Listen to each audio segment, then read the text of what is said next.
Pak Artawan, kita sekarang sudah berada di tempat ruang penyimpanan vaksin. Kalau boleh tahu Pak, ada berapa vaksin stok sekarang nih Pak? Iya, kita saat ini ada stok 28.150 dosis. Nah, ya. Dan ini juga ruangan penyimpanan vaksin kami. Itu ada cool room, Pak. Jadi yang cool room penyimpanan yang lebih besar lagi ada di sebelah itu. Untuk menyimpan vaksin itu kapasitas kita 1 juta dosis. 1 juta untuk dosis. penyimpanan. Jadi memang vaksinnya harus dingin ya Pak ya? Ya, dia harus dalam suhu standarnya itu adalah suhu 2 sampai 8 derajat Celcius. Jadi tidak boleh lebih ataupun kurang dari itu. Ini untuk menjaga stabilitas virus vaksinnya. Pak Artawan, kalau boleh tahu jenis vaksinnya apa nih Pak Artawan? Oke, mungkin bisa kami sampaikan untuk vaksin saat ini kita menggunakan vaksin produksi Pusvetma dari Neorawivet dari Surabaya, dari salah satu UPT Kementerian Pertanian. Baik. Jadi ini satu vial namanya Bu? Satu vial ini berapa? isi untuk 10 dosis. 10 dosis. Jadi Iya, kalau atau anjingnya atau hewan disuntik, sekali suntik berapa dosis Pak? Ya. Untuk 1 ekor 1 dosis, Pak. Oh, 1 ekor 1 dosis. Ya. Oke. Seperti itu. Baik. Nah, ini kan ada juga, apakah ini berlaku hanya untuk hewan anjing atau bisa untuk kucing, bisa untuk kera dan yang lain-lain? Bagaimana Pak Artawan bisa menjelaskan kepada masyarakat? Iya. Jadi memang vaksin ini adalah untuk seluruh HPR atau hewan penular rabies. Jadi hewan HPR itu yang seperti tadi Pak Babang sebutkan ada 3. Jadi anjing, kucing dan kera. Ya. Oh, jadi itu. Ini bagi pemirsa masyarakat yang ada di rumah yang juga memelihara kucing, sebaiknya juga harus divaksin ya. Tidak cuma anjing ya. Iya, jangan hanya anjing, karena ada 3 ini. Bahkan kera juga, kalau ada yang pencinta kera ini juga divaksin. Iya. Oh, betul. Baik. Wah, jadi ini tempatnya. Kemudian, nah kita mau tahu, Pak, ciri-cirinya hewan itu kalau mulai mungkin terserang Saya taruh dulu ya. Oh, boleh sedikit. Harus dikul nih memang di dalam. Harus. Itu gimana Pak Artawan ya? Kalau ciri-ciri yang biar masyarakat awam juga lebih aware, sudah mulai curiga dengan hewan peliharaannya. Iya. Jadi mungkin untuk masyarakat ketahui juga. Jadi hewan rabies ini kenapa disebut anjing gila? Karena memang anjing-anjing itu akan menunjukkan gejala perubahan tingkah laku. Iya. Jadi semisal Bapak punya anjing, biasa Bapak ajak bermain, itu jinak, dipanggil namanya datang, dikasih makan, nurut gitu. Nah kalau dia anjing yang terinfeksi rabies, itu semua yang tadi itu saya sebutkan itu tidak ada. Kebalikannya malah. Jadi anjing itu mulai takut, dia akan takut pada sinar matahari, fotofobia, takut pada air, takut udara. Jadi dia akan cenderung bersembunyi atau mencari tempat yang lebih gelap seperti itu.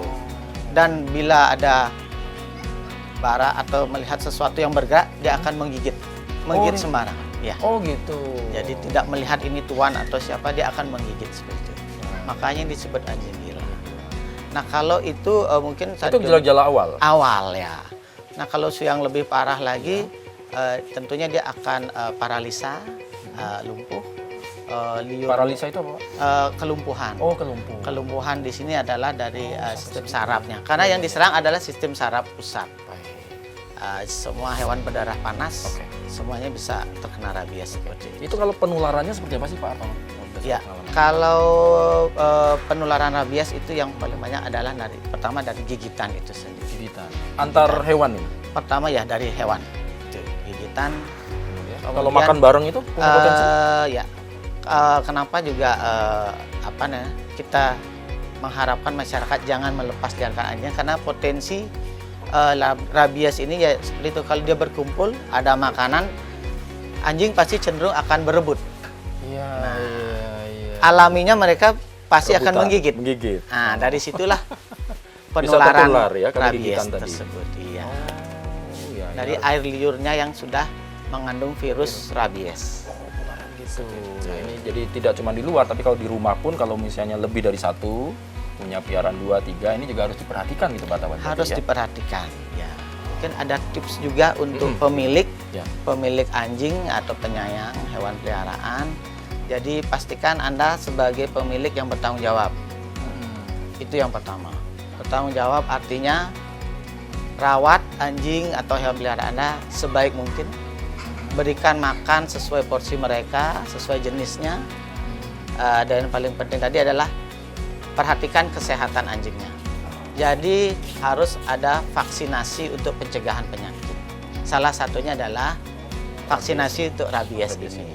Oh, yang pasti kebersihan ya Pak ya? Iya, kebersihan betul. makan, kebersihan kandang, kebersihan tempat lingkungan mereka ini ya. Dan ada juga jangan melepas liarkan tadi. Nah, pasti ya. Ini Tapi ini di kampung-kampung banyak ini Pak. ya ini yang memang jadi masalah kita bersama Bapak. Jadi memang kita tentunya teman-teman juga di Dinas Kabupaten Kota KIE terus-menerus diberikan. Jadi tapi harapan kami adalah bagaimana kesadaran masyarakat itu sendirilah yang lebih penting.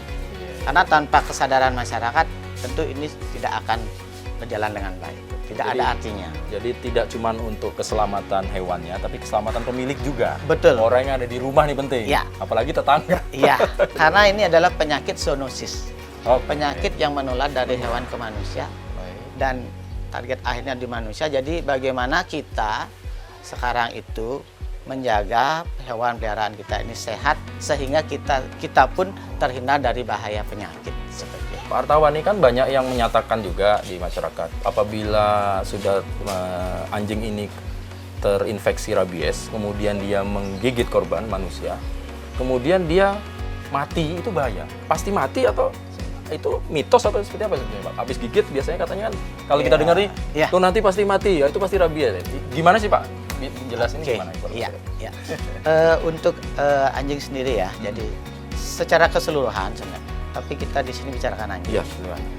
Anjing yang menggigit tentunya tidak semua gigitan anjing itu adalah gigitan rabies. Oke. Itu pertama. Nah, kalau dia ini yang perlu diwaspadai atau harus dimengerti juga oleh masyarakat. Jadi pertama kalau digigit anjing, cuci luka dengan air mengalir, pakai sabun selama 15 menit. Setelah itu datangi pusat kesehatan terdekat. Oke. Pusat kesehatan terdekat, jadi mungkin ada puskesmas atau rabies center atau rumah sakit ya, seperti itu. Nah, untuk anjingnya sendiri tentu ini setelah dilaporkan oleh korban, petugas kami di puskeswan, pusat kesehatan hewan, tentu akan melakukan observasi terhadap anjing yang menggigit. Seperti itu Pak. Jadi anjing ini akan diobservasi selama 14 hari. Selama 14 hari ini ada kematian di anjing tersebut. Untuk menegakkan diagnosanya pasti akan dilakukan pengambilan sampel, diuji di laboratorium Balai Besar Veteriner Denpasar. Dari situ akan terlihat hasil. Kalau positif berarti ini anjing rabies, korban harus mendapat penanganan sesuai SOP yang tepat. Oke. Tapi ini ya menarik cuma sedikit Pak. Jadi tidak serta-merta apabila hewan ini menggigit yang ini, kemudian dia korban mati, hewan yang mati itu berarti dia terinfeksi rabies. Belum tentu ya Pak ya? Ya. Harus ada verifikasi, ada pemeriksaan laboratorium. Iya, ya betul Pak. Intinya begitu ya Pak ya? Intinya begitu. Tetapi mungkin untuk penanganan kasus awal, yang namanya seperti sekarang namanya peningkatan kasus, setiap kasus gigitan itu tentu kita harus waspadai Lebih ini waspada. rabies. Karena kita daerah endemis lain. Seperti itu. Terima kasih Pak Hartawan atas Sama-sama. keterangannya, penjelasannya. Iya. Mudah-mudahan ini sedikit banyak memberi informasi dan pencerahan kepada masyarakat terkait dengan merebaknya rabies untuk hewan peliharaan. Baik, sekarang memang lagi tinggi anjing sebenarnya, tapi perlu diwaspadai juga ada anjing, ada hewan kucing dan kera gitu ya. Nah, matur suwun Pak Hartawan sekali lagi. sama-sama. Mudah-mudahan hewan-hewan kita yang ada di rumah tangga, di kampung, di segala tempat sehat selalu nggih. Dan hewannya sehat, tuan rumahnya sehat, masyarakatnya sehat. Jadi matur suwun. Selamat bertugas Pak. Mudah-mudahan setiap vaksin terus Pak anjing kita. Ya, kita tingkatkan cakupan vaksinasi. Itu yang penting. Baik, terima kasih. Saya mohon izin. Matur suwun, Mbok, Pak. Semoga Mari.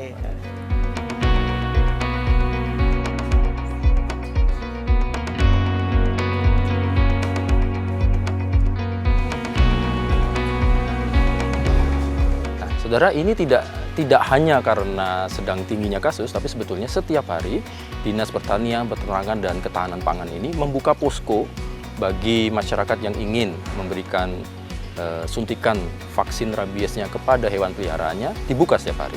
Nah, anjuran kita, ayo kita cintai hewan kita, peliharaan kita, supaya mereka juga sehat. Kalaupun dia sehat, kita pun keluarga relatively juga lebih sehat. Nah, Sapa Redaksi On Location saya akhiri, dan ikut saya Bambang Kalitus untuk Sapa Redaksi On Location untuk permasalahan-permasalahan lainnya yang tidak kalah menariknya minggu depan. Terima kasih, matur suwun.